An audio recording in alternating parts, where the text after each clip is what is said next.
Third சம்மில் functions கொடுத்துருக்காங்க. ஃபங்க்ஷனை வந்து என்ன கொடுத்துட்டாங்க, ஆர்டர்டு பேர்ஸில் கொடுத்துட்டாங்க. ஸோ உங்களுக்கு arrow diagram, table form, graph கேட்டிருக்காங்க. ஆரோ டயக்ராமில் டொமைன் கோடொமைன் எழுதும்போது உங்களுக்கு ஆர்டர்டு பேர் பார்த்தாலே எழுதிடலாம். ஃபஸ்ட்டு இருக்கிறதெல்லாம் எழுதிக்கோங்க. 1 2 3 4 5 வரைக்கும் இருக்குது. செகண்ட் எலமெண்ட்டில் 2 3 4 3 எலமெண்ட் தான் இருக்குது. ஸோ ஆர்டர்டு பேர் கொடுத்துருக்கத வச்சு நீங்கள் மேப் பண்ணிக்கணும். அப்புறம் இப்படி தான் டேபிள் ஃபார்ம். நெக்ஸ்ட் கிராஃப் வந்து எப்படி போடணும், கிராஃப் சீட் போட்டு உங்களுக்கு 1 2 3 5 வரைக்கும் எழுதிக்கோங்க. எக்ஸ் ஆக்சிஸ்க்கும் ஒய் ஆக்சிஸ்க்கும் எந்த நம்பர்லாம் பிளாட் பண்ணிங்கன்னா கிராஃபையும் போட்டுடலாம். அவ்வளோதான். 3ஆவது சம் முடிஞ்சது.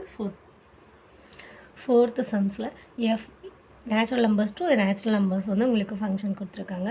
So function 2x - 1 is 1 1 but not ஆன்டோன்னு சொல்லியிருக்காங்க. 1 1க்கு டெஃபினிஷன் தெளிவாக படிச்சுக்கோங்க, ஆன்டோக்கு தெளிவாக படிச்சுக்கோங்க. இப்போ 1 1 என்னன்னா ஒரு இமேஜுக்கு ஒரு ப்ரீ இமேஜ் இருக்கணும். ஆன்டோ அப்படி இல்லை. இப்போது ஃபங்க்ஷன் நேச்சுரல் நம்பர்ஸ்னு கொடுத்துருக்கு.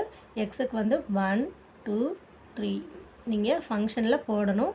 எக்ஸட்ரா போடும்போது உங்களுக்கு f(x)ல் என்ன வேல்யூ கிடைக்கும், 1 3 5 எக்ஸட்ரா இதெல்லாம் கிடைக்கும். சரிங்களா. இதுக்கு ஆரோ டயக்ராம் போட்டிங்கன்னா கண்டிப்பாக ஒரு எக்ஸுக்கு இன்னொரு f(x) இருக்கும். So it is a function.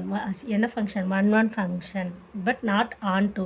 ஏன்னு கேட்டிங்கன்னா இங்கே 4க்கு வந்து உங்களுக்கு ஒரு ப்ரீ இமேஜ் இருக்காது. So it is not onto. நீங்கள் ஆரோ டயக்ராம் போட்டு மேப் பண்ணிக்கோங்க. மேப் பண்ணும்போது 4க்கு மட்டும் மேப்பிங் இருக்காது. அதனால் இது நாட் ஆன் டூ பட் 1 1.